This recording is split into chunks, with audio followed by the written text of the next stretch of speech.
Hello, I'm Alan Davies. You're listening to the Tuesday Club. This is the Arsenal podcast, and this is an unusual edition of the Arsenal podcast because for the first time on the Tuesday Club, we have a guest. Amy Lawrence is here.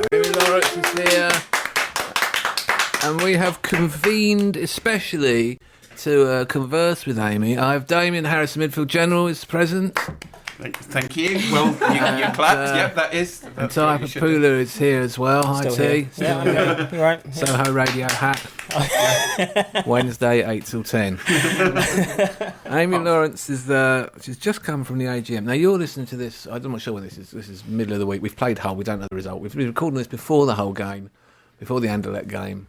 So we're not really talking about game. If you're feeling anxious and stressed and you want to hear people sound off about recent Arsenal fixtures, this isn't it. What you're going to hear in this podcast is people talking about Arsenal 2003, 2004. That is what we're going to talk about. We're going to talk about Lehman Lauer, Cole Toure Campbell, Ljungberg, Those were the days, my friend. Bergkamp and Henry. We're going to talk about Ray Parlour. We're going to talk about Keown trying to get on in the last game. We're going to talk about Parlour winding him up. We're going to talk about Wiltor. We're going to talk about Kanu. We're going to talk about all the great players and the great stadium that they played in. And that is all we're going to talk about, unless we slip into, why doesn't he play Ozil at number 10? Or what did they say at the AGM? Or things like that, which might happen. Yeah. But we're doing that because Amy Lawrence has written a book about the Invincibles on the 10-year anniversary, which is out on the... What day's it out? October the 23rd. Yeah, so it might already be out. I don't know. Depends when this goes out. Depends when you're listening to this. I've read it. It's excellent. If you like the Invincibles and the Arsenal, it's absolutely unmissable. If you quite like things about successful football teams and an interview with Arsene Wenger and how the hell did they manage it, it's worth a read. So, Amy, hello. Hi. And maybe we'll start with saying are they the best team? I mean, is that why you wanted to write this book? Because you just loved them? Or did you think 10-year anniversary coming up could cash in? So cynical. Sorry for the cynicism. It was one of those really weird moments where somebody got in touch with me and said, I've got an idea and I wondered if you might be interested in writing this book. And when I met up with the publisher and he proposed this idea, my instinct immediately was, why the hell did I not think of that? How did it take somebody else to put the idea in my brain that a book about the Invincibles would be a good idea and that I'd like to do it? Choosing you because you are, let's establish your credentials, Arsenal mental.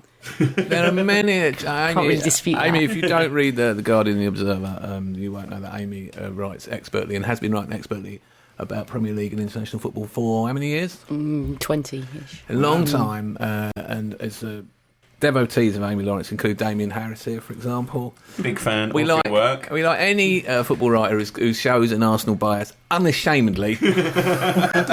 We dislike football writers who have a bias and you have to try and work it out. They're the ones we hate the most. And you attended Highbury from what age? 6. It's age of 6. First match was? Arsenal, Nottingham Forest, 3-0, late 70s. Nice, sweet. Yeah, don't think I went to that. I remember Forest. Do you remember Forest 2-1 at home when they were the champions? Did you go to that? Frank Stapleton got the winner. I stood on the West Lower. Oh, that was epic. I was with my brother, right? Because I wasn't allowed to go on my own yet because I wasn't yet 13, which my father thought was the cut-off for going to games on your own. And my brother was a Tottenham fan. And John Robinson scored for Forest, and my brother did a little clenched fist, yes, surreptitiously next to me, and I had to suffer that until we beat them 2-1 in front of 52,000. Heaving at Highbury. Maybe we'll start there. Maybe we'll start with Highbury and the memory of that ground and how important that was as part of that season. Do you think they could have done what they did at the Emirates? I think what they did could only have happened not just at Highbury, but at that time at Highbury. I think it was the absolute optimum moment. It was where all the benefits of Arsene Wenger turning up and being this kind of miracle worker. There's a famous story about David Dein going to a Champions League final, I think in Wenger's first year or so, and being a bit ahead of him when they were checking into the hotel.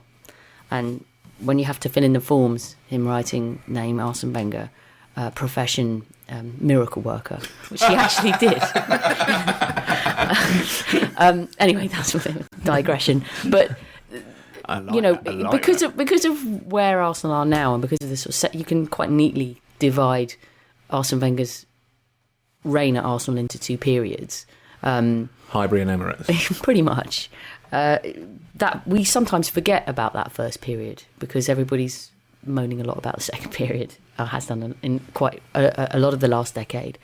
But to remind yourself of quite the extent of the change that he brought, it is astounding to think how Arsenal was almost the day before he arrived, and then in that first 10-year period afterwards. And the fact that he was able to he was so ahead of the game, not just in terms of the way that players looked after themselves. And we talk a lot nowadays, people are very concerned about the injury situation and how players are getting injured all the time. And that Invincibles team, there were very few injuries. It's interesting looking back how they were physically more powerful then, weren't they? They were more powerful. Everyone's a 6-footer. Even Bergkamp's 6'1". Henri was a monster. He'd batter the current team. And when he came back and played for us, when he came back on that, he was massively bigger than everybody else on the pitch. He didn't look that big when he played, but that was a powerful side. It was a powerful side, but he was recruiting these players. Remember the controversy about creatine when Wenger first rocked up. And this supplement that nobody knew about was left out in bowls every day at training. And if you wanted, when you came to training in the morning, you could take one, or you didn't have to. It was all... And Dennis didn't, did he? Dennis didn't. Dennis declined. Yeah. But a lot of the players did and said that they felt better. There was all sorts of sort of chiropractor type of stuff that, specialists that came in. The food, we all know about how extensively that changed. In fact, Ian Wright recently said that he actually used to feel ill. He barely ate when Arsene Wenger turned up because the food was so plain, and he was brought up on a much more kind Nando's. Spicier though. No Nando's anymore. But apparently he did go to Gary Lewin on occasions and say, I'm in the game and I can't even see out of one of my eyes, like my peripheral vision is gone, because he was so hungry. Because he still wouldn't eat the food? Yeah, he said he actually knew he was used a child. He's got a child's palate. Well, anyway, so there was a lot of things that were changing, and plus apart from that side of things, the physiological side, training side, and so on, just being able to buy players that Arsenal would never have bought. Remember that George Graham, just before he left, bought Glenn Helder, John Hartson, this kind of player. And Arsene Wenger rocked up and bought... Shout out for Chris Kiwomia. yeah. But obviously you're comparing that to arriving and buying a Anelka and a Vieira. He didn't have the knowledge. He didn't know Anelka was a Vieira. We talk about Arsene changing the club. Vieira changed the club too, didn't he? And there's a nice stuff in your book about Vieira's debut against Sheffield Wednesday and how everybody in the ground knew. Oh. We all knew. We were there. We knew something was going on. This was a new... He did not care how many people were around him. He would take the ball to his feet, turn around and go with it and look for Dennis Bergkamp. The most completed pass in the Premier League 97-98, Vieira to Bergkamp. And that did transform the team. And that Arsene, and from then on, it was all about Arsene signing players. You're thinking, who should we buy? Who should we buy? Who should we buy? Don't worry, he'll get someone you haven't heard of. And that was what he used to do. And that's so between them, then he signed Anelka. But then we lost everybody, didn't we? So you had to rebuild the team. All that stuff about how he was lucky, he had the English back four. He rebuilt the team in 2002 for the double. Got Sol Campbell in from Spurs, hilarious. Brought Ashley Cole through, changed the team, brought in Lara and changed people around. And then in 2003, we were the best team in the country by a street. By a street. We went on a long unbeaten run that was ended by Wayne Rooney at Goodison, but we still should have won the league comfortably that year, but we blew it. At Bolton, in off Keown's head. We were in Paris for that, do you remember? Leave it. Anyway, they blew it. And what I remember is immediately after they'd blown that league in 2003, they blew it. They should have won the double that year, back-to-back doubles. They would have had 3 titles in a row. They really would have cemented themselves as the greatest team in the history of English football, and they blew it. And, of course, if you blew anything in those days, Ferguson would out-elf you because he was always behind you. They absolutely blew it, and they knew they'd blown it. And I remember we played Southampton at Highbury, and we won 6-1. Jermaine Pennant got a hat-trick. Robert Pires got a hat-trick. But the man who totally destroyed Southampton was Thierry Henry. And at one point, he seemed so angry about it. And at one point, he carried the ball about 20 yards, surrounded by 3 Southampton players. About halfway through, stopped, almost put his foot on it, almost looked at them. With disdain. And then ran away from them all. I mean, he was livid about it. And what comes through in your book, which maybe we didn't quite believe in 2003, was how intensely they wanted to win, how much they cared about winning. And what the feeling was a little bit at Bolton I remember the celebration of a goal, and Wiltord and Pires were doing some flappy-handed, weird, dancey celebration, and I was thinking, just get back to halfway and do not cock this up. We need these points. And you felt like there was a bit of a complacency slipping in to a team that were clearly the best in the country, and they blew it. But in 03-04, they wanted it bad. Jens Lehmann came in, so let's go through the team. He came in, we'd seen him play at Highbury because he played for Dortmund, and he looked pretty solid. And he got him really, though, didn't he? Because he was dirt cheap. Yeah, it was £1 million, or £1.5 million. And the only deal that was done that summer, that's the other thing, just quickly going back to your point about it could have only happened at Highbury, it could have only happened then. So we've got all the benefits of what Wenger had brought in to make the club better. But 03, that summer when Lehmann came, the only signing was when Abramovich arrived and threw £100 million at Chelsea in one summer. So Had to do it that year. It was pretty much the last chance. And the following summer, Mourinho came. Yeah, exactly. Had to do it that year. So they did. They got Lehmann, and then meanwhile, the other thing that happened, Jens Lehmann went in goal, intense, wanted to win every game, wanted to win every training session, balmy. The other thing that happened was Kolo Touré centre back. Then when he went to centre back, I assumed that maybe he's always been a centre back and he's just been waiting for the moment. But that isn't really the case, is it? You talked to Kolo Touré, didn't you? You talked to basically everyone. Ashley Cole didn't want to speak to you or about Arsenal or something. But that aside, everybody else wanted to talk about that team. So was Kolo really new to centre back at that summer? Very much so. I think he played virtually everywhere except goalkeeper in his Arsenal career. And he was good everywhere. Well, the lovely thing about Kolo was that, he arrived from the Ivory Coast and was so desperate to play. And in his first training session on trial, went and first of all cluttered, I think, Bergkamp, then cluttered Henry, was going around cluttering all the players. And then I think the ball went out and Arsene Wenger was just getting the ball back to put it back into play. And Kolo went and absolutely took out Arsene. This is a nice bit in the book. Arsene had to have treatment. Yeah, I think he had an ice pack on, and Ray Parlour remembers going in and seeing Arsene like this, and saying, "You're right, boss," and Arsene saying, "Well," and Kolo was very upset because he thought he'd ruined his chances by injuring Arsene Wenger during his trial, and Arsene said to Ray Parlour, Ray said, this boy, he's quite upset out there, boss. And he said, I know I like him. I sign him tomorrow. So, was that the season when he scored the equaliser against Chelsea? Or was that the season before? I think that had been previously. But going back to Kolo, what I thought was a really interesting insight into Arsene and how he works. The idea of putting Kolo Touré at centre-back. He was a classic utility player. He could play midfield, he could play right-back, he could play left-back, he could play a winger. I think once or twice he even played virtually up front, running around like a madman. And I remember in 03-04 talking to Arsene about Kolo and him calling him a crazy dog. And that was his kind of description of he was like this wild dog just running around like mad. Cliff used to call him the bull. I love him. He's like a bull. But it was pre-season, and I think Keown and Adams had just retired. No, sorry, not Keown. Sorry, was just still TA.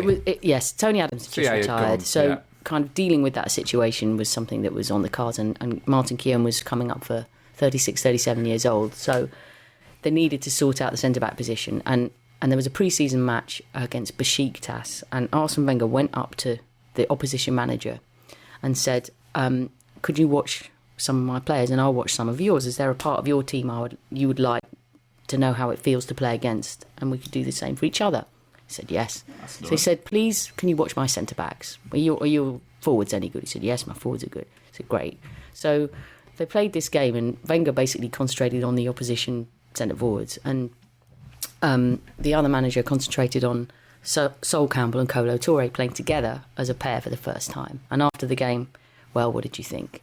And the opposition manager said they were very, very powerful together. I felt great physical strength with these two players. And Wenger said, right, that's exactly what I wanted. I wanted these sort of two turbo trains, this great power to be together. And speed as well. Exactly. So it was almost born of a kind of experiment, really. And if it hadn't have worked, I'm not quite sure what the central defensive partnership might have been for We that were season. quite blessed as well, too, because Ashley Cole appeared. And I spoke to Arsene Wenger at a charity event for a couple of minutes. Always a pleasure. and he said Jack Wilshere is a miracle. And what he meant by that is we're only allowed to take people from within an hour and a half of the training ground. So to find a world-class midfield player who has to be born basically within about 40 or 50 miles of your ground is a miracle. That's the way recruiting works in the UK. So to get someone come through, let's say our academies, and you've got a bit of luck on your hands if you're like West Ham in the 90s when you get 6 great ones, or Southampton at the moment when 6 come through at once. Ashley Cole appeared and was obviously going to be a great left back. So that position's nailed down. Right back, meanwhile, we didn't have one. And he signed Lauren, who thought of himself as a centre midfielder for Cameroon. Signed him from Mallorca, wasn't it? What did Lauren think about playing right back? When you spoke to him about it, he was quite miffed. I think when by the way, we call him Ralph. We always call him Ralph because it's very hard to think of him as anything but Ralph. But, yeah. I think he probably knows. Like, calls himself Ralph, maybe. Yeah. But, he remembers. In fact, Arsene, they both remember the conversations as being really difficult and challenging because Arsene said to him, "I want you to play right back," and he said, "But I'm not a right back. I'm right midfield, or I can play in a midfield 3. I can play central." And basically, there took a lot of convincing for him to go for it. He didn't want to do that. And even Freddie Ljungberg was another player who was quite reluctant to change position. I mean, this is something Wenger did a lot in that era, very, very successfully. I think you look back and you think of buying Emmanuel Petit, who had played left back his entire life, and bringing him to Arsenal and say, okay, left of a 3 in defence, or a defender, really. Amy, where did Freddie think he should play? Freddie had always played as a sort of playmaker, kind of number 10-ish, sort of advanced midfield, somewhere between the midfield and the strikers, in the middle. And Arsenal, which he subsequently did for Arsenal in the 06 Champions League run, and he was brilliant. And I think he feels that was where he was best in his Arsenal time, when he enjoyed himself the most in many ways, which is interesting. And he played, but he and Ralph had a pretty good combination on the right-hand side. But everything about that team is the memory of it is what happened on the left-hand side, really. Ashley Cole, when we had the ball, would go and play midfield, and Pires would go wherever the ball was. I don't think I've ever seen a player like Pires, who just is never more than about 20 yards from the ball, is never unavailable for a part. He'd been Footballer of the Year 2 years previously. Maybe he peaked then, but he was still pretty good in the 03-04 season. £5 million, wasn't it, from Marseille for Pires? How do you think he compares with the sign? Don't do this. Don't even. Come on. Don't even. But yeah, I mean, I thought he was quite impressive, wasn't it? That seemed to be the way it worked. As if it was a 4-4-2, but when you had the ball, it was 3 at the back almost. Yeah, and I think, you look at, let's not talk about the current team, but, there is that sense of, what was wonderful about that team was they all felt so absolutely comfortable with where they were playing. They totally trusted each other as teammates. They had a real collective sense of motivation. They were, massive winning mentalities as individuals, and they all threw that into the melting pot. A guy like Jens Lehmann, as you say, turning up at the beginning of the season, replacing David Seaman, who, after 13 years, the same guy, everybody knew him so well. It was a difficult thing, in a way, to come in for him. And I don't think it was a coincidence that Wenger chose Lehmann. I mean, yes, it was cheap, so maybe that explains a lot. But on the other hand, he chose a guy that Patrick Vieira turned around and said, okay, before Lehmann came, our winning mentality was here. And when Lehmann came, it went up there. And you think, how can that be? I mean, this was a team who had just won 2 doubles in 4 years and full of players who had won World Cups and massively successful.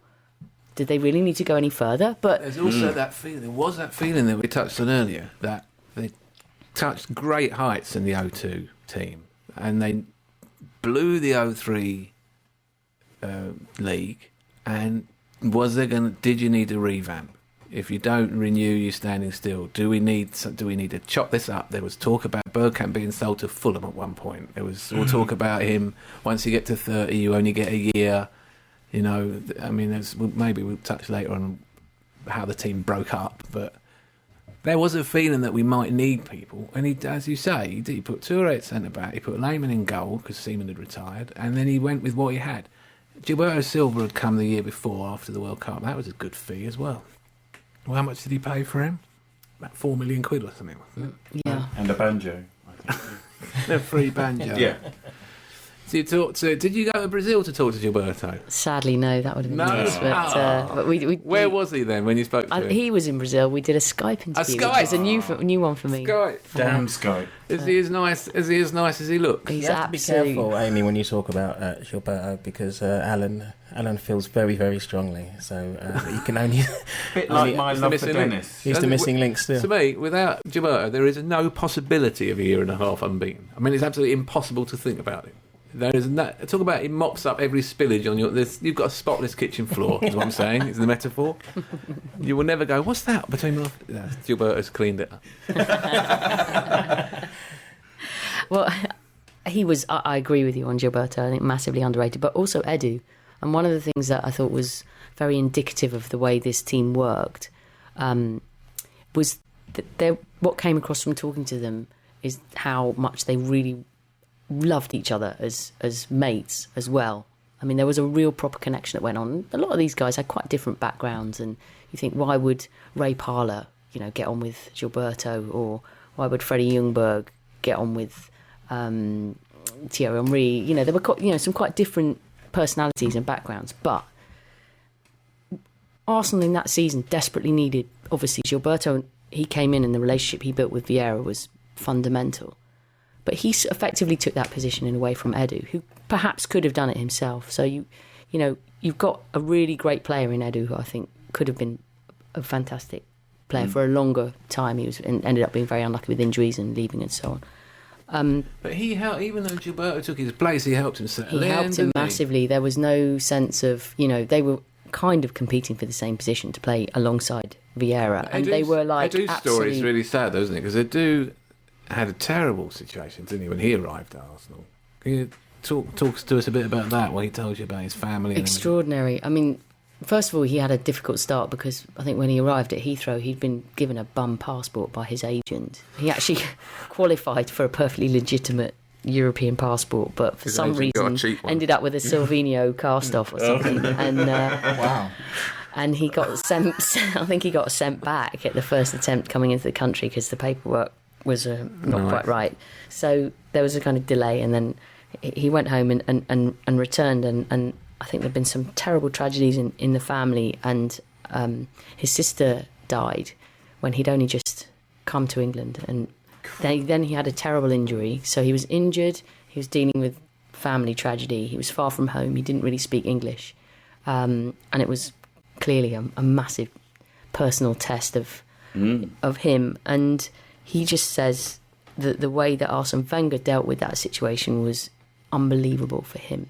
That he expected it would have been probable that a manager might turn around and say, look, go back to Brazil for a bit, or, go on loan back to Sao Paulo or whatever it is, sort yourself out. And all that Arsene Wenger did every single day was say, Edu, how are you? How's your mum? How's your dad? How are your family? How's everything? He didn't care about the professional side. He said, you take as long as you want to get yourself right. I don't care about your injury. I don't care about... You just get settled. If there's anything you need, every day. How's your mum? How's your dad? How are you? And he just got this feeling that Arsene only cared about the pastoral side rather than the football side, which in a cutthroat environment like football is quite reassuring to hear. And he waited basically for Edu to feel right, and he was a massively important part of that team. He played in the Old Trafford game in 2002, didn't he? And that was that game, and they went for us. I mean, it was violent. United had 4 players booked before half time at Old Trafford. It's almost impossible for a United player to get booked at Old Trafford. 4 before half time. But Parlour and Vieira and Edu just got up and went at them again. I mean, we were bigger than them, better than them, stronger than them. Ferguson began at that point to change the way he played against Arsenal for a few years because he knew he couldn't compete as a football team. After Edu and Gilberto and Vieira, Pires, Ljungberg, you get to the front. Who's your favourite player? Is it Bergkamp or is it Henry? Sophie's choice. Amy's choice. I might just go now. I think that's enough. Well, it's like saying, which is your favourite child? I'm sorry, I'm not answering. Yeah, go on. Who are you saving from Yeah, the gas exactly. chamber? Fair to say that Henri was nailed on, he's the Rolls Royce, but Bergkamp was perhaps not expected, maybe by Arsene Wenger, to still be running the team in 2004. I mean, he was on his way out the door at one point, wasn't he? I watched the DVD of the Invincibles year, and one of the main interview with Dennis, and he goes, I know my body, I know when I'm having a good season. And you could see there was an element of defensiveness going, look, I can still contribute, I might not be so fast. But he was. And every year it was one more year. Yeah. And that was all he got. Yeah. It pains you to think it now. Yeah. But they didn't play all the time, did they? They mixed it up. Will Tour played quite a lot. Carnu played a lot, especially in the Champions League. Carnu played every game. But Henri was pretty much a fixture. Well, I was going to say, I think we've still got a bit of it now, like kind of in a misguided sense. But you sort of didn't mind who was playing that day. If Parlour was in the middle, because Vieira missed a few games that season, didn't he? Because he was, and it never mattered who was playing in the team, because especially at Highbury, because we were always so powerful all the time. Also, in the San Siro in that season, we talked a little bit about the Champions League. We won 5-1, and the midfield pair was Edu and Parlour. So it was a 4-4-2, wasn't it? Oh, there was Seagan. Hard me for being boring, but I do think that's the best way to play. Especially for Arsenal. You'll be pleased, Alan, to know that Arsene was actually asked specifically about playing 4-4-2 at one of the questions at the AGM. Yeah. Oh, really? One of the rare questions. He was actually asked a tactical question about, why don't you play 4-4-2? And he said that he would try it. Oh, okay. But go on then. But yeah, they all knew the job. They all knew. It was nice to think if someone was out. You always have that feeling when you got a great team. Like I know we had a 91. That was a fine team, the best in the league. They should have gone unbeaten. They lost the game at Chelsea when both centre backs were injured, and they lost 2-1. They lost that because of injury, and they would have gone the whole season unbeaten if it wasn't for that bit of bad luck. But you look around the 11, and every single one that was solid, and every backup was solid. But we even had Seagan as well in that. The others were just kind of covering for him. Can I just ask you as well, because I've always had a soft spot for Shirley, for old Ray Parlour. So what was he like to interview, and what did the others say about him and his role in that team? That it's very interesting, because you get a guy like Robert Pires, kind of Mr. Sophisticated, a great guy, who turns around and says, it was so vital. The thing he felt was most important was still having some, the English core in the Premier League, and wonderful that was to bring in all these fantastic, flamboyant, technical players from overseas. It meant a lot within the day-to-day life of the club and of the team that Ray Parlour was in that dressing room. Martin Keown, who didn't play that many games, but was really important behind the scenes in that season. I think he kind of undertook a sort of role where he was on his way. He knew he wasn't going to play that much, but he wanted to be there to be a kind of a helper and a morale booster in every sort of way, and he knows that he used to drive the players mad quite a lot, and I think they used to get annoyed occasionally when it was like Martin were going on about what studs they were going to wear, or some kind of detail where they're like, yeah, all right, okay, we know what we're doing by now, thanks, all the same. He was always in someone's ear, but he was so passionate about making sure that every detail could be as best as it could be. Yeah. And he saw it as his job. We talked before about Kolo Touré coming in. He actually saw it as part of his role that season to nurture Kolo and help him and give him lots of advice. And Ray Parlour, obviously, he went out, after winning the league at White Hart Lane, as you would expect. Not a lot of the others necessarily went out a la Raymondo, but Is that the name of his restaurant? Yeah. Hello, Raymondo. He went out and got stuck in afterwards and enjoyed every bit of it. Absolutely, he remembers, and when he came into the team with Tony Adams and all that lot, it was the original Tuesday Club, exactly. And although he realised that to have the career that he went on to have in the later part of his time with Arsenal under Wenger, he needed to change to an extent. He didn't change completely. He didn't have... No, he just did it sober. Yeah. ish, you know. but it was, you know, it was brilliant, and I like the fact I that remember actually about Popoola when he was going to move to Middlesbrough, and I can't remember who they were, a couple of ex-Arsenal players on the telly, and one of them let slip, well, that's not going to help his drinking. Going to the northeast. I just get back to Martin Keown. I always loved the story that when Thierry arrived, Martin Keown just would clatter him in training every time he had a chance to do that toughening up, to go, this is what the Premiership's about. Yeah. But that was something, you talk about that in training every day. They didn't take it easy on each other. You know, there were times when, you know, there was almost this idea that Arsene Wenger probably should have been wincing on the touchline, thinking someone's going to take somebody out here, because they were so competitive in every single training session. But Ray Parlour said that if they were playing an 8 against 8 game on a Friday and going hell for leather at each other, when they went on Saturday, they had 16 of the most competitive guys you could ever imagine all together in the same squad, and It's it was the just Chicago too much Bulls. for everybody. That's what the Chicago Bulls used to say. The only good game they had all season was against themselves in training, and then and even United had given up. They'd given up trying to play Arsenal at football. They'd stopped. They'd started kicking us, charging about, trying to stop us playing. There was that much of an acceptance we were that good. Still managed to blow the cup semi-final somehow. So that's the squad. We've got the stadium where they're all comfortable, all at home. It's compact. The fans love it. The atmosphere's amazing. They're all happy there. They're all at home there. Wenger's well entrenched. They've had success. He's confident. Pat Rice is great. The goalie's great.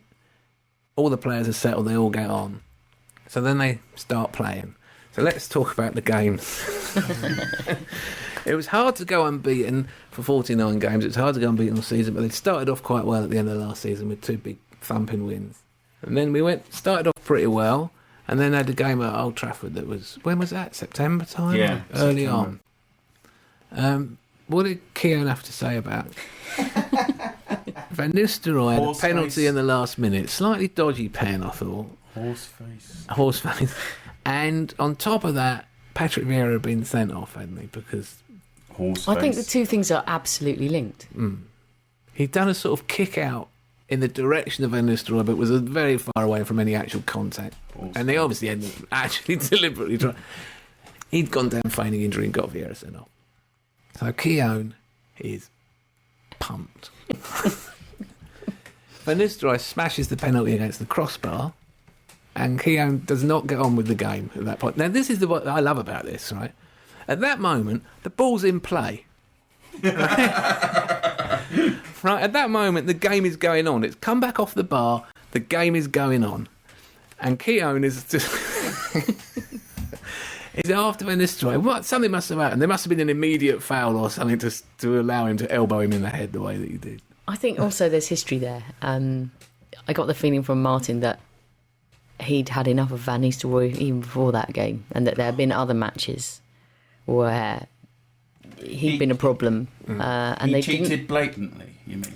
I think But Van Nistelrooy, I mean, I we think talk about Bergkamp in a good way with it. I mean, I'm sure United fans will say the same, but Van Nistelrooy was a really, really nasty player, and he time and again would batter in a sneaky way, not in a kind of Shearer kind of Oh, he did. And in bustling the game, way, but a really in the game sneaky way. When we lost the unbeaten run, in that game, he put his studs down Ashley Cole, didn't he? And after the game, with video replays, and he got a 3-match ban. Should have been sent off on the day. Yeah, he was a...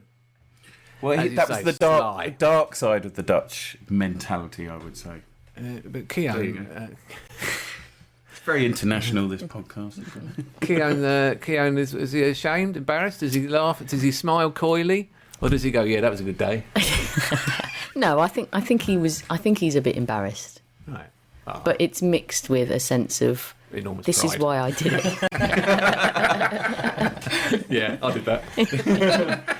Well, it is. I mean, what was equally funny was not just his reaction, but the reaction of our other players when you even mention the Old Trafford 0-0 game.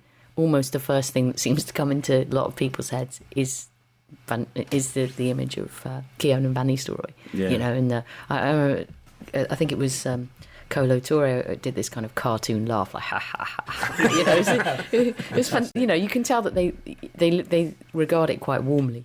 a lot of them as well, and that it was actually important and it was symbolic. It's revealed in your book that there were afters in the tunnel as well. Yes, I which believe is something so. that's rarely discussed. I know. Can you imagine? But there was some carrying on in the tunnel, which is all I want to know about. One of the players said to me, "Well, you know all about that, don't you?" And Really? in the middle of interview, and I said, "Well, please tell me more." And then they suddenly said, "Well, you can find out from the others." And there was it was difficult to get clear details. Let's say. I think it kicked off. But yeah, I think it was incredibly intense. I mean, they all fought for each other as well, which again is something that's been thrown about with the new team because actually Cole and Parlour got charged as well, didn't they carry on after the game, getting stuck into Van Nistelrooy? People got charged for. Lauren got a ban, didn't he? Several people got banned for shoving Van Nistelrooy all around the pitch, all the way back to his own half. There were some hefty fines and a few games handed out after that, but it was worth it. Well, is it the fine margins of that? If that penalty had gone in, just imagine. Turn it around and say it's the other boots on the other foot, and Ferguson's players are doing that. Ferguson loves it.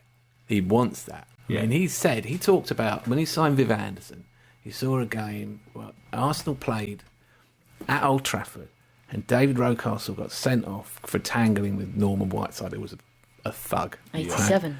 And he got sent off in a game that we lost, losing an unbeaten run, funnily enough. And Rocky was in tears after the game. And Viv Anderson lost it. And he was on the right-hand side looking after Rocky, behind him, experienced player. You know, Rocky's minder, looking after him. And he lost it in that game. He was furious, he's screaming, he's ranting and all this at Whiteside. And Ferguson immediately bought him. He said, the reason I bought you, he bought him the following summer. The reason I bought you was because of the way you were when Norman got Rocastle sent off. That is why I bought you. That's all the reaction of the Arsenal player. That's when Ferguson knew he had a proper opposition. Because he didn't have a lot of time, really, or respect, it seemed, at the time, for Arsene Wenger, or whether that betrayed fear, actually. But he certainly did for the team. I remember, didn't he say, "Oh, well, they had a lot of draws"? Yeah, when someone they didn't asked win it him in about style. They had a lot of draws. Did you didn't interview him, did you? No, I didn't have that. I would have liked to have interviewed more people externally, but I just was quite a tight deadline, so I kind of was under enough pressure to try and speak to the Arsenal players.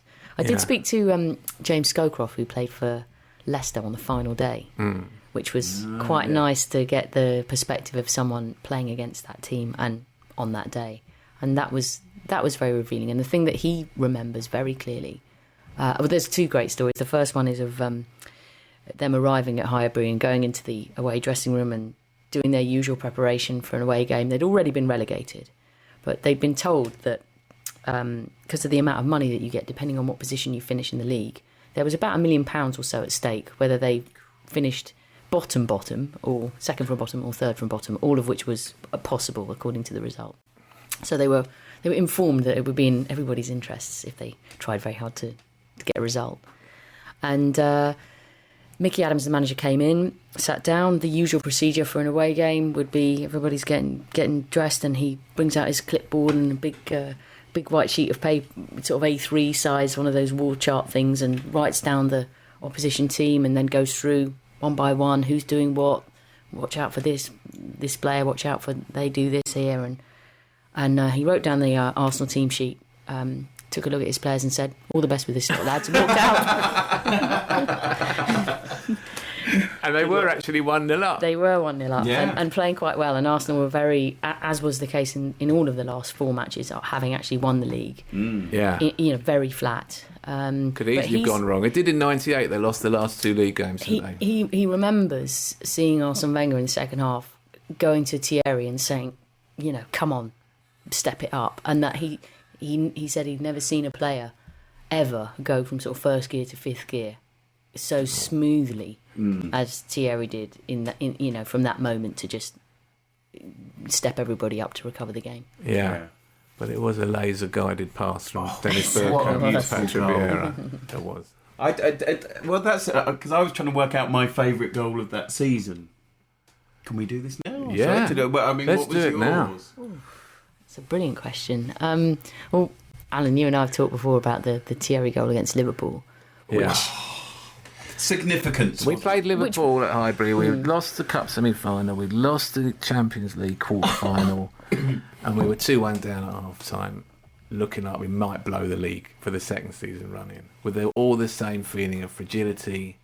When the chips are down, the football goes out the window and they lose their bottle. And Thierry stepped up. Was it a hat-trick he got on that day? He did, but the great goal was the second goal. But that was a goal that made it 3-2. Beat about 5 players. Put Carragher on his including arse. Carragher. Oh. Yeah, because Arsenal fans have never looked at Carragher the same since. Carragher's never looked anywhere since because he was twisted around like a sort of action man. He's probably his facing the opposite way to his legs. Yeah. He sold him 2 dummies, as I remember. He faked a shoot. They sold him 1 dummy with a kind of a drop the shoulder, so he was already tense and leaning one way. And then he faked a shot, and Carragher did a pirouette. It was absolutely stunning. And then when he stopped the pirouette, Henry had gone, the ball's in the net. What was nice when Henry was remembering that goal was he said that, what was I doing there? And if you actually look back at the goal and at the video, Henry's just around the centre circle. And if you think about the situation, the desperation to win the game, and your main goal scorer is nowhere near the box. Right, yeah. And he was almost sounding like it was like some kind of big mystical moment. Like, what was I doing? The boots made me go there. The boots are holding me back. Why are the boots dropping me deep? Yeah. And he picked up. The thing about Henry was he could cover quite a lot of Highbury quite quickly. And he was on the edge of the box in a nanosecond. And then, we won that game 4-2 and got the season back on track, really. It didn't feel like it was going to go wrong after that. What was your favourite goal, dude? You just watched the DVD. I would also, sorry to interrupt, but the Vieira goal at White Hart Lane. Oh yeah, that break in like about 3.5 seconds. Was absolutely. Well, I was saying earlier, the second one of that is really good. It's quite interesting, especially interesting hearing Andy Gray talk about it on the commentary. And also Ron Atkinson appears in some of the Champions League. That's quite a blast from the past. Jamie Redknapp played in that game. He did. And scored. He actually got quite a good goal, I suppose. But that second goal, and you kind of forget how wonderful that was.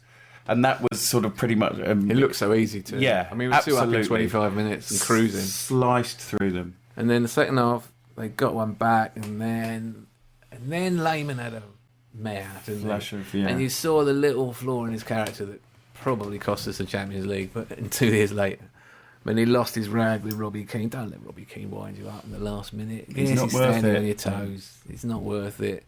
If you're really having that much trouble with him, sit on the floor and say you're injured. Tell you to calm down. But he pushed him over, gave away a pen. Now, after that, is this right that he was in the dressing room with Sol Campbell and he didn't think they'd won the league? He thought he'd cost them winning the league. That's right. He had a bit of a brain freeze, I think. It seems incredible now, but because there'd been so much about what needed to happen to win the league at White Hart Lane, this conceding of a last-minute goal, he felt that Arsenal hadn't won the league because of it. So as soon as the final whistle went, which was almost immediately after the penalty, and Robbie Keane's lovely little somersault celebration, always looked good. So graceful. He just stomped off down the tunnel in absolute mess, distraught. So it's the most unbelievable, strange, bizarre scenario where you've got 3/4 of the team out celebrating winning the league at White Hart Lane, and everybody knows how much that means. And Jens is down in the dressing room, and then in comes Sol Campbell, who's also got the hump because he was desperate to win. Sol Campbell was also... He's left the scene in order not to be provocative or to just to get out of the way of the hatred. Yep. So he's in the dressing room for that reason. But also is annoyed because he wanted to win. And then Arsene comes in because he also wants to get out of the way. And he's also very cross. With Jens. Yes. And how's it go at Jens? I'd love to have been a fly on the wall for this. Sounds fantastic, doesn't it? just how odd. And you've got, meanwhile, Henry's leading the charge with his twirling his shirt around his head. They did all go off the pitch, didn't they? They all went off the pitch after that. I think they went down to the corner first of all, and then they went back off the pitch, and then they came out. And when they came out the second time, What I remember Jens was... and Sol and the others came. I remember and the they went ground was over, they mostly empty. they went to the corner, and then the But section... they were told not to. Yeah, Well, apparently. the Arsenal fans were in that corner, and the Tottenham fans behind the goal, you thought, oh, they might go home. They didn't go home. Suddenly, it was obviously going to get potentially extremely nasty. So the Arsenal players exited and went back down the tunnel until the Tottenham fans cleared the ground. The Tottenham fans were kind of ushered out the ground, and then all stayed on Tottenham High Road, wanted to lynch anybody in red for a couple of hours afterwards. But As you know from personal experience. Is this the one where David Dean stopped and picked you up? David Dean gave me a lift The home. last chopper out of what? It was the last chopper out of Saigon. You could not get out. You couldn't get out. I was out in the car park out in the front. I was in the press box. He gave you a lift. I tapped on his window, so he couldn't give me a lift, could you? He goes, where do you want to go? I said, anywhere. And he let me in his Range Rover. But his son was in there, the one who cleans out our squad every summer. And his wife's in the front. I don't think she wanted me to get in. She didn't know I was. And then he's sort of noodling his way out through the crowd in his Range Rover with his mobile in one hand. And this is what I remember, getting texts, right? And he turns to his wife and goes, oh, that's a nice one from Rixie. That's something I remember about it. And then he turned his whatever it is V8 down the Tottenham High Road, and I was looking through the glass thinking, they're all going, they're behind me, and the feeling of euphoria. I remember I was actually in the tunnel on the edge of the pitch when they all came out. Graham Stack came out. Stack and Keown were the only ones who knew me from seeing me on TV. Like, the rest of them were all foreign, they didn't know who I am, so they all run past me. I stopped Henri for an autograph. Someone else stopped him for an autograph, and I joined the queue. Stack and Keown, I had a bit of a hey with. Then I watched them all go down and I was sort of there. I was there. I mean, I was as made up as it's possible to be as a human. And they had an inflatable Premiership trophy, which Ashley Cole went and put on the centre spot. This is proper provocation. Wonderful scenes. Wonderful scenes. Soonest in Turkey sort of thing, isn't Yeah. Alan, can I ask you what you did when the goals went in? While alone? Yeah, when the Arsenal goals went in. I don't think I stood up. No? I was sitting next to Matt Dickinson from The Times, who's a bit of a grumpy git, actually. You're not enjoying this? This is the best team that's ever played football. Did you see that goal? And you feel like he's trying to find fault with it. Why, do you have an eyewitness? Me? No, but I was in the Scouts enclosure. Oh yeah, because you had to blag a ticket as well, didn't you? I did, yes. Because I couldn't get in the press box. Some 2-bit celebrity had tried to. This is why I'm told that Oliver Dalt of the Daily Mirror hates my guts. Oh really? It's because he thinks I had no right to have a seat in the press box. I blagged one from the Times. I was writing columns for the Times about football, and I wrote a column which the Times headline was "David Dean saved my life." David Dean, by the way, after that, sent me, completely unprompted, and maybe sent out hundreds of these, I don't know, a framed copy of the league table with Arsenal on top, and it said at the bottom, White Hart Lane, then the date, 2004, and it's in a frame, the league table, Arsenal champions. Just came in the post for no reason I could think of. I mean, Other than you hitched a lift in. He's given me a lift. I should be the one sending gifts. He got the headline, David Dean saved my life, in the Times. Right. Yeah, that's what I got. That might be the prompt. But people thought that I shouldn't have been in the press. I had no right to be in the, and I was. Anyway, I was. Well, I was going to say this interview's carrying on as friendly as it has, only because Amy managed to blag a ticket in the Scout composure. Who got you that then? Enclosure. David Dean. David Dean, keeping people who write for the paper sweet. This is why Arsenal is so fine. But there's so much work going on behind the scenes. Give her one, give him one, keep him sweet. Just on that, Amy, what was it like, sort of being on the beat as a reporter and a massive Arsenal fan that season? Magnificent. Are you going in and pitching articles, or are people just going, "All right, we better get Amy for this one"? Or did you feel that? No, my role at the time, I wrote about all teams, but did quite a bit of Arsenal, and I, obviously because I had reasonably good connections with people there, if it was trying to get an interview, I would probably get a better chance of getting an interview with an Arsenal player than perhaps other journalists. So I got to speak to quite a few of them, and at the time, and it was really nice being able to kind of contrast speaking to them then when they were current players, if you like, to 10 years later, speaking to them now, that a lot of them are ex-players, and with that bit more distance and that bit more freedom to talk, was really nice, because they had such different insights now than they would have possibly felt able to give over, at the time. But yeah, I do remember sitting in the press box for the Leicester game at Highbury and thinking, oh my God, this huge sense of responsibility to write about history. Everybody was hoping to get the unbeaten season, and I was writing about it, and it did feel it was one of those sort of slightly surreal out of body experiences for a moment where you think, I can't believe I'm actually doing this. Yeah. So yeah, I felt very, very lucky. So you're hoping, like, as I am, that Chelsea lose sooner rather than later this season, because the idea that someone I had that. could just match it, equal it, like Mourinho earlier on this season, already saying it will never be done, it's impossible. He's thinking about it. He's thinking about it. They want it. Everyone wants that record. Ferguson pretended he didn't. It's very interesting looking back, and because there were quite a few sort of bad draws, weren't we? And 12 draws in the season. You think now of the hell that we go through, if we drop points at Leicester or anything like that, and that perspective. And this was obviously before Twitter as well.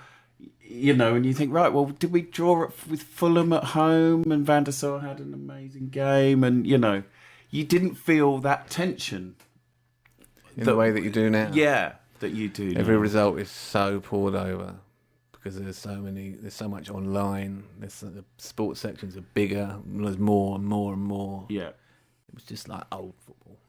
It was just at the end of old football, wasn't it? Really, and I think again there's that connection with Highbury.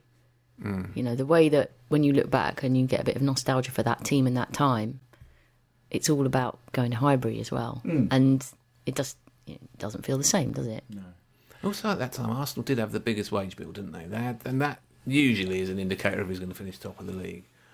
Arsenal paid well, paid better than they had done in the past. I mean, a few players, certainly players who come from the youth team, always used to be resentful that signers got good wages straight away and they never got recognised.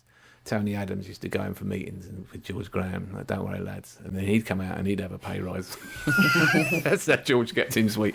But it was quite difficult. But Arsenal suddenly treated them with, it was a handshake at training and no bollockings and decent money, and they all got treated like grown-ups. Well, isn't that why they stayed as long as they did? I mean, when you think about the calibre of player of Henri Vieira, Bergkamp and so on, I mean, obviously some did leave, Overmars, Anelka and so on, who went ahead of the schedule that Arsenal would have wanted. He did keep players who were the two key ones were obviously Vieira and Henry. Exactly. And every year there was this hovering, was it going to happen again? Real Madrid and Barcelona had taken Batty, they'd taken Anelka, they'd taken Overmars. Might they come again? And every year somehow, perhaps because really he was their dad and they were teenagers when they came and they couldn't leave him. Couldn't leave him. They both left him when they were 29, didn't they? Yes, but I also think that they stayed because they enjoyed some success. Yeah. They loved living in London, and they enjoyed Highbury, and they bought into the culture of the club. And they'd been overseas already, or to another country. Suffered. Yeah. Just going back to the AGM briefly, Arsene did his usual speech where he gets up and is very, very polished, or always saying kind of things, no matter what's been going on, that people feel positive again. And one thing he talked about is this idea that there's the new core of English players coming through, that this is obviously quite a change from how it's been in recent years and from the Alan Pardew days of that famous comment from a few years back. But he said that what he wants to do is create more in terms of developing with young players that come through, and that he really believes in teaching them about the club, and he thinks this is massively important for the way that football is going, the way football is that when you get young players of talent coming through, you talked about Jack Wilshere being such a great stroke of fortune, a miracle being in Arsenal's backyard. They want to integrate in them, and this was what he was trying to do in a way when they moved from the Emirates by buying a young Fabregas and Bentner and Danielson, some of the ones that didn't quite work out, but the Project Youth was a way of saying, look, we're going to create this team that's going to be great with the best young players we can get, and we're going to educate them to love Arsenal, so they're going to stay. But, and, Amy, but they're not. And say to you that Project Youth was a disaster. Yes. And the disintegration of the Invincibles was too soon. Of course. And it was too soon to drop those people. And the accelerated progress, not to pick on individual players, but say Song ahead of Gilberto is one that sticks in my mind. In hindsight, was an error-strewn fiasco, and that actually now people are being given contracts at 31, 32 who would, in the days when Pires was told, you're 30, 31, you're past it. And Pires said that he left because he felt like when he got subbed in Paris, he doesn't believe in me anymore, and he was more on the bench more often, in games. He doesn't believe in me anymore, and it broke his heart. And people in Spain wanted him, and he went to Spain. You couldn't blame him. But Gilberto, I know, wanted to stay, because I went to the Arsenal charity ball and spoke to him and said, are you staying? And he said, I hope so. That was my only conversation with him. He wanted to stay. I don't think Jens Lehmann was too happy about Almunia taking his place in goal. Losing Ashley Cole was a disaster. And when he said, I want 60, they should have given him 70. It was a massive error. And maybe made him captain. Maybe he'd have been the worst captain ever. But it might have made him a man. I don't know. And there were too many mistakes made. They broke up too soon. Is that just me, or do you agree? Completely agree. I was still enjoying the glow. I didn't know we were going to the negative now. I just need to do that with my face. Just all those people that you spoke of replacing, and you've touched on it before, both of you, Amy and Alan, but the characters that were replaced with, you took out very strong individual characters who could stand up by themselves and stand up for their teammates, and replaced them with just weaker characters. Boys. Well, it was interesting watching David Bentley's little interview, and David Bentley, because he had that game on the Invincibles video. Yes, had I mentioned the Invincibles video? You watched it last night. I did my homework. But because he came on against Middlesbrough, he came on for Dennis Bergkamp, scored a stunning goal, scored an amazing goal. Tie? Yes, it was a cup tie, and his interview is him, spiky hair, jewellery, and everything that epitomises what is wrong with kind of that youth football. Yeah, but what's really interesting is that he did an interview just recently about, because he obviously retired quite early from football, saying about how actually he really didn't like being a footballer. And, all those things that you would immediately associate with the worst kind of factors of a, brash young kid getting it all too young, in football, is that he said when he was a kid, he loved playing football. And then the further he went into professional football and all that entails, the more he realised he just didn't like the whole being famous. I don't know whether it's just being famous, but it just didn't like the whole. Out. You can't be yourself. But the Tuesday Club could be themselves. The Tuesday Club could go to a pub on Blackstock Road, and no one would take a photograph of them, and no one would hashtag it or tweet it or Facebook it. They'd go out and get leathered on Blackstock Road in the afternoon, and they could do that, and that's team bonding. And they could have fights in the tunnel, and they could do all that. But David Bentley can go anywhere. If you go to a club, suddenly you're in a VIP area. Really, it is an issue, that side of things. And a lot of players struggle to. I think Ashley Cole struggled with that. I think he really, really struggled with being famous, being slagged off in the press, being slagged off online every time. And he couldn't. How many times do you think he's Googled his own name? 50 or 60,000. He cannot let it lie. And you want to say to him, Ashley, you're the greatest left back that's ever played football. You've won more things than anyone else. You're possibly going to win the league with Roma this season. Who knows? Just enjoy it. And it's so sad that you can't enjoy it. Yeah, it's so sad. Well, but Bentley, maybe that was it. I think the environment makes it very difficult for people to enjoy it, actually, as well. Yeah, I'm sure it does. Henri was pretty touchy too, wasn't he? Henri would be one. You'd think this is a guy who's got it all. 30 goals, 20 assists, World Player of the Year, runner-up, whatever it was. Footballer of the Year 3 times. The best, right?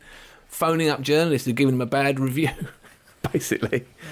Do you know some journalists to be phoned up? Yes. What do they say happened? How does it feel when he comes on the phone? I think surprising. Well, not that surprising, because he did do it relatively regularly. If he read something that he thought was hugely unfair and wrong, he would have it out with someone. And actually, most of the journalists thought that was quite impressive of him. I'm sure there's probably a kudos element to that. Oh, look, I got a call off Thierry Henry slagging off my stuff. I don't know. But he's pretty intelligent and articulate too, isn't he? He's more intelligent and articulate than most people. He's more really, than David really... Bentley. Sorry. And it was a nice balance then as well, because obviously after the Invincible team, then Thierry is so top heavy for Thierry as the star. But did he actually enjoy being part of a team of people who could quite easily be described as good as him? Do you know what I mean? I think that was the beauty of that team. That I can't remember who told me this the other day. They said that someone had asked Sol Campbell something like, "How did it feel like being in the same team as Thierry Henry?" And he was like, "Well, but how did Thierry Henry feel being in the same team as me?" And, I can just imagine Sol Campbell saying that, like a Tory MP. But Campbell was epic, and I remember saying at the beginning of that season, if we keep Campbell, Vieira, and Henry fit for 38 games, we are going to walk this league. They were that good. They were that good. All of them were. I think they all recognised how good they all were, though, and they knew that it wasn't about we've got a superstar here and the rest of us are just the supporting cast. And I don't think they felt every like year that at all, and I don't think we've Henry been felt saying, like that either. Would they get in that side? Would they get in that side about every player, whether it's Cesc Fabregas or Robin van Persie, who were probably the two subsequently, and now there's Mesut Ozil, and we'll be able to talk about Alexis Sanchez after he's been at the club for a while. Would they get in that team? It's very hard to say yes about even the best of the following 11. Yeah, but they'd get in the squad. Yeah, Yeah, maybe. they- What, ahead of Edu? It's tough.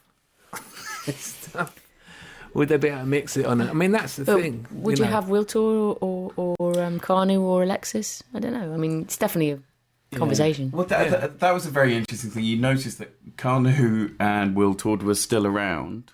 You look at our glut of strikers now, and they had two great players who, got a few Champions League, Carling Cup games, Do you think that going back to the breakup of it, that the wage bill was so big that it wasn't just about Project Youth. It wasn't just about we can't spend any money on transfer fees. It was about we're going to have to clear out these people because their wages are too high. And the wages of Song, the wages of Danielson, the wages of Senderos and all the people who came in are half. So you're saving millions of pounds on bringing in young players. You're trying to dress it up. It's a youth project because, we can't afford the transfer fees. But actually you're saying, sorry, we've got to clear this lot out. We can't afford them anymore. No one. I mean, I'm just saying that because it occurs to me. Maybe you might well be onto something there, but I think there was a fear about how to manage the move financially, and they really bought into this idea that Project Youth was the way to do it. And actually, in many ways, it could have been and should have been if Abramovich hadn't turned up and completely transformed so radically the football landscape, and then subsequent. It's heartbreaking because 2005 we'd have won that league. We'd have won the league. We were runners up to Chelsea. Chelsea would not have been anywhere. I remember talking to Lee Dixon, right, and we'd beaten them or something. We've just beaten Chelsea, and he goes, "That lot will never win the league." Like a real sneer, because the club, the setup, the Dennis Wise, and all this, they just were not. They didn't have it in them. They just weren't there, and that was where they were when Abramovich came along. They'd won a couple of cups, and they'd had some good players, but they were never going to be solid and win a title. That was the feeling with them. To lose it to them in 2005, that was another double. I mean, really, Abramovich took that from us, and that was grim. And then there's the stadium. Then there's also the issue, wasn't there, that Henry stayed for one more year. Please, Thierry, stay. We need you to shift those season tickets at the Emirates. If you go, you take 10,000 season tickets with you. And he stayed. He didn't want to stay, did he? He wanted to leave then. He stayed one more year, went to Barca the following year. So that was it. All just seemed to just collapse around that same moment. The worst time to build a stadium in a way. Yeah, but it wasn't the worst time to build it when they thought of doing it and when they put the finances in. Remember that they've been talking about doing it for a good decade, more or less, and before they it's actually what drove moved. David Dean out of the club in the end, wasn't it? Because is. he wanted Arsenal to play at Wembley and save that 400 million quid and invest it in the team to match Abramovich.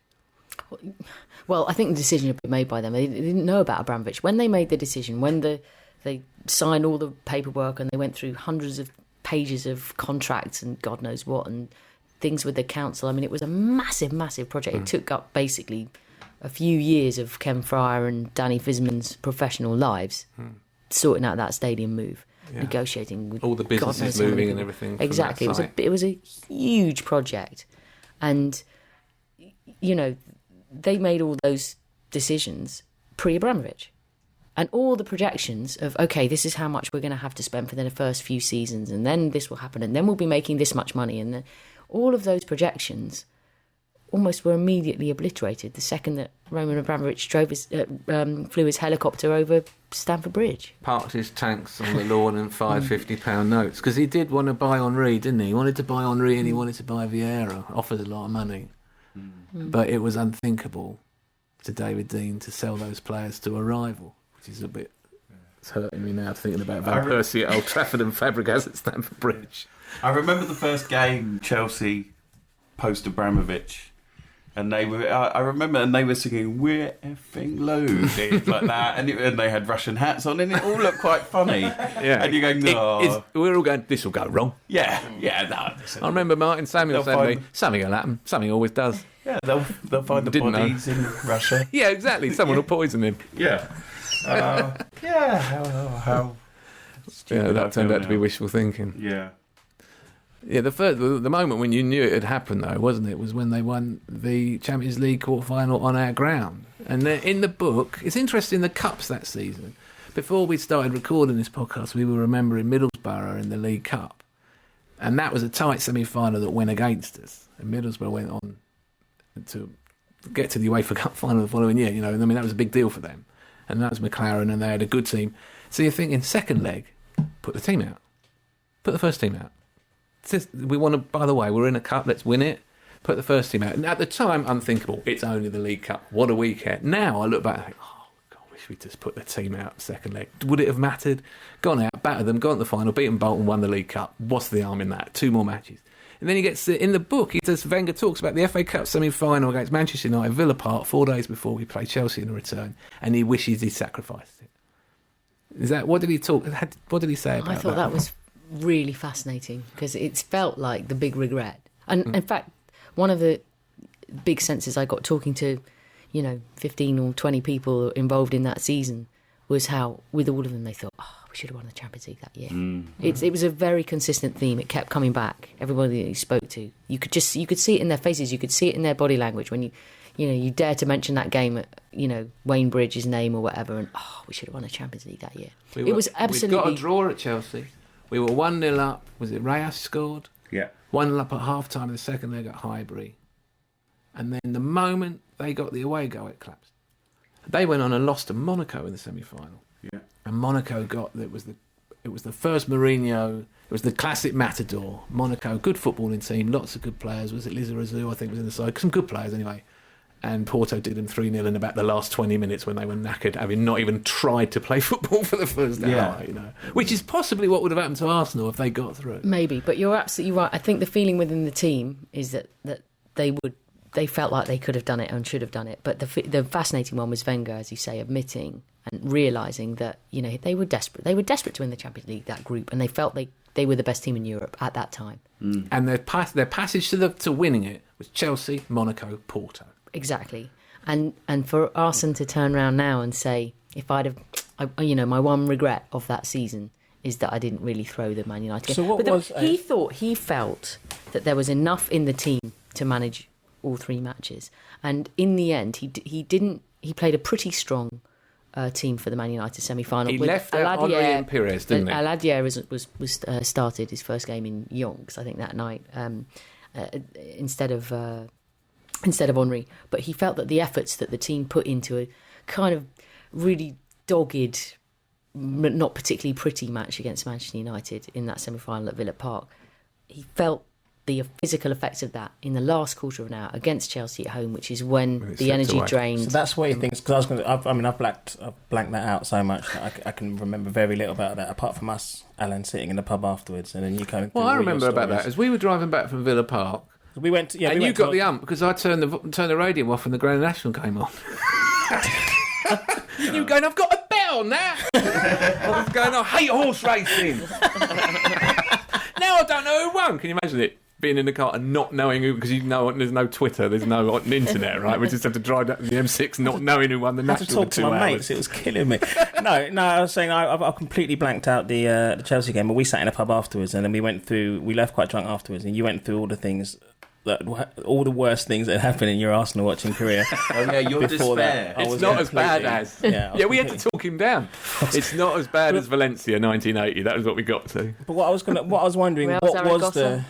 Exactly. Yeah. what would throw in the game? Do you mean in terms of putting out a weaker team? Put the Carling because- Cup team or the Coca-Cola Cup team or whatever it was in. So Put that that team out so that everyone against was at United, full- so that they're at full throttle. full throttle because we played the same team. We played our strongest team, but he just thinks that we wilted in that last 15. Is that what it is? He left Henry and Pires out and he brought them off the bench, and it was too little Against too late. Chelsea? Against Manchester Against United. Man United, yeah. The thing was that we beat Manchester United on their own pitch 2 years previously without Thierry Henry.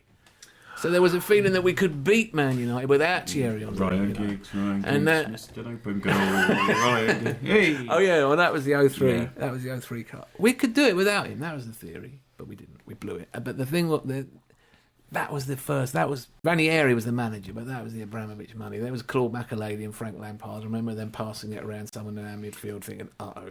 Yeah, Crespo as well. Crespo was there. It was a bit wasn't he? later, I think, Crespo. But No, I think Crespo was that season. was he in the team? Yeah, because he scored against us at.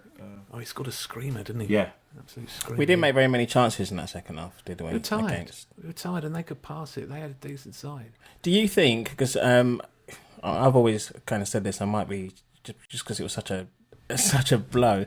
Do you feel, or you mentioned that the squad felt they should have won the Champions League? Do you feel in this room that the season has always got that asterisk behind it, or next to it, or you just or is everyone kind of we went through the season unbeaten?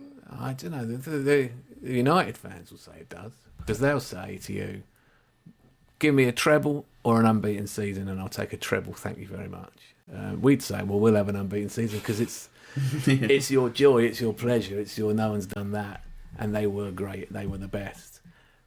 But there is a moment. Arsenal wants that European Cup. Henry left to win the European Cup. And it's there, it's the empty space in Arsenal's trophy cabinet in Arsene Wenger's career. And the opportunities to win it is a rare thing because there are monstrous clubs out there. Real Madrid, Barcelona, Bayern Munich. You look who's won it in the years since. And AC Milan, monstrous clubs, And so when it opened up like that and you had a great team with the best player in Europe playing for you, you got to seize the day. What's interesting is the way that I think a lot of players look back from that time and they don't necessarily think that the 2006 team who reached the final and were within minutes of winning it should have won it. They think the 2004 team, who had a lot more to do, really should have won it because they regard that 2004 team as the best of its time, and they don't necessarily regard the 06 team as the best of its time in terms of our back four, wasn't it? The cobbled together back four. Eboué, Senderos, Touré and Flamini. Yeah. But who's in front of them? Gilberto Silva. Always back to Gilberto Silva. Kept 10 consecutive clean sheets, and Thierry Henry up front, and epic. Cesc Fabregas. Pires was still there, Ljungberg was still there. There was enough of a mixture, and that's my point really about post 06. Suddenly it wasn't about mixing the old and the new, it was about all new, a whole new team. Van Persie had been around, Gael Clichy had been around, there were people who had been brought in aged 19, 20 or whatever, and then they got promoted, so there was a sense of some players growing into the side, but there were a lot who were accelerated into it a bit too quickly and then stalled in their development really.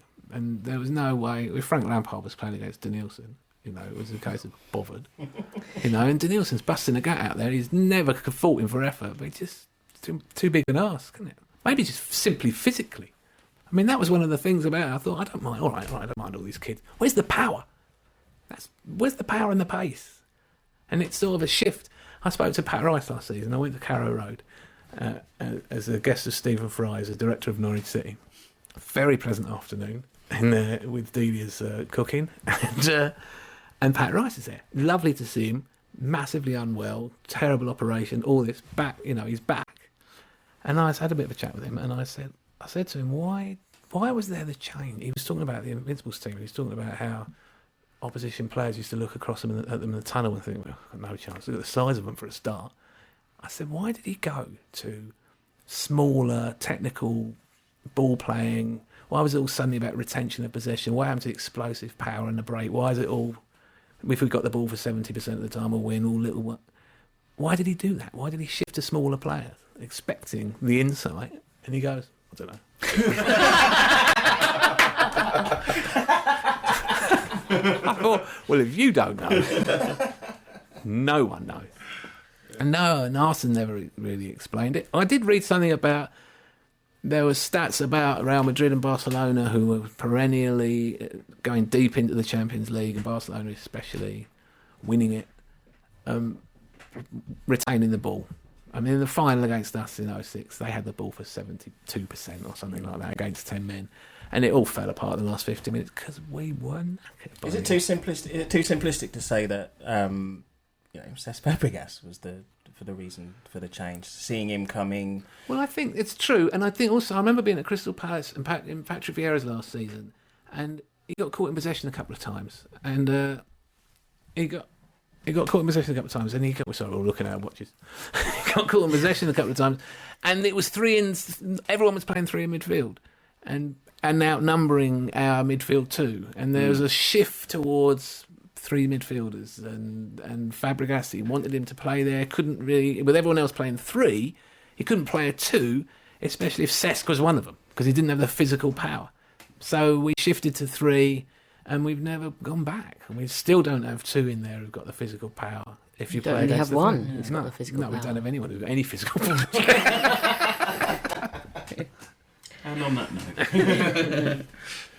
So let's stop talking about it, and maybe just, what's your favourite moment of the season? Can you think of one? D, let's start with you. No, let's give you the time to think about it. T, let's start with you. I would say my favourite moment of that season was the Vieira goal. Just the fluidity against Leicester, the last game, or the Tottenham game. The Tottenham one, just the fluidity of it, and the fact that it was against Tottenham. We talked about it earlier. The fact that Thierry kind of pulled up on the halfway line and went, "Yeah, my job's done here." The weight on that pass when you release Bergkamp down the left wing. Yeah, and the way it comes across again, and I love the fact that, as I said earlier, I love the fact that Pires is lurking on the back post, and that if Vieira's telescopic leg hadn't gone out 10 foot in the direction to poke it in, then Pires would have had his customary tap in against Tottenham, which would have been funny too. So yeah, I just always loved that one. That's the one I go back to quite often. Yeah, sweet.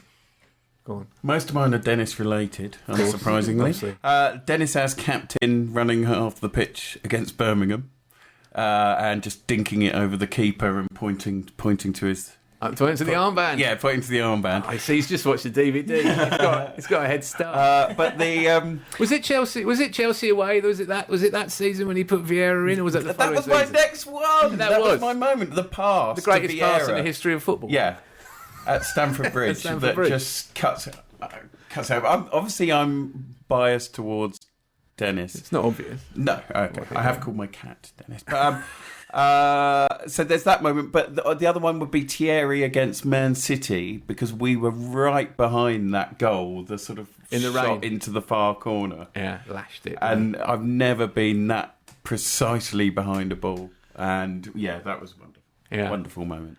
Amy Lawrence? I think there's a few. The Tottenham Vieira goal that you just talked about. That moment when the Family Story penalty hits the crossbar at Old Trafford, was magic. There's things that happened that you would not want changed, and it all kicking off at Old Trafford is one for me. Getting loads of people banned, loads of fines at Old Trafford, winding up Ferguson. That's all part and parcel of winning the league. The next trip to the Northwest after that game was a couple of weeks later against Liverpool, and Robert Pires scored an absolutely divine curling goal. Well.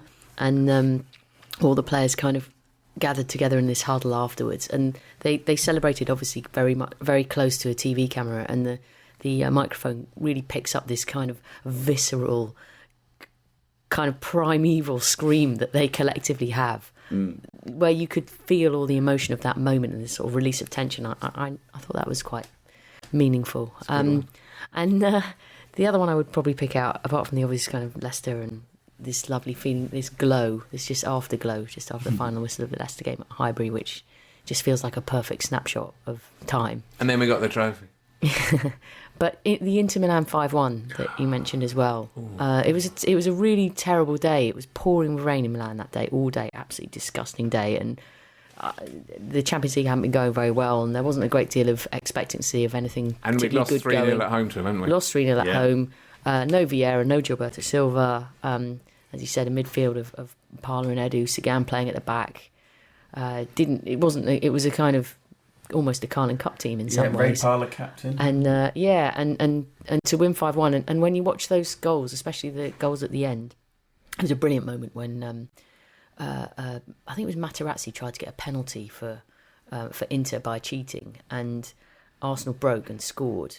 I think it was the Henry goal. It was a fantastic explosive solo goal, and Jens Lehmann's standing over Materazzi, who's still writhing around pretending that he's injured, like just to give this penalty appeal some credibility. And Jens is standing over him going, see what happens, see, we've scored now. And it's just it's glorious. But the goals towards the end, Edu scores and Pires scores, and the players were almost kind of laughing with joy. Yeah. There's a really interesting, not normal reaction to, as if they just cannot believe what's happening, like skipping around in a field of daisies. Like they seem It's nice really, really in the happy. book. The thing that comes across in the book is that they always thought they were going to win. They just thought, they look at each other, and they thought, oh, we're going to win today. They'd already 2 years before they'd been unbeaten away from home, which has never been done before. Hadn't been done for years since the 19th century, and to match that again was amazing. And then they topped it off by being unbeaten at home as well. They were marvellous. What's the book called? It's called Invincible. Get it. Thanks, everyone. Ta-da. Thanks, Thank you guys. very much.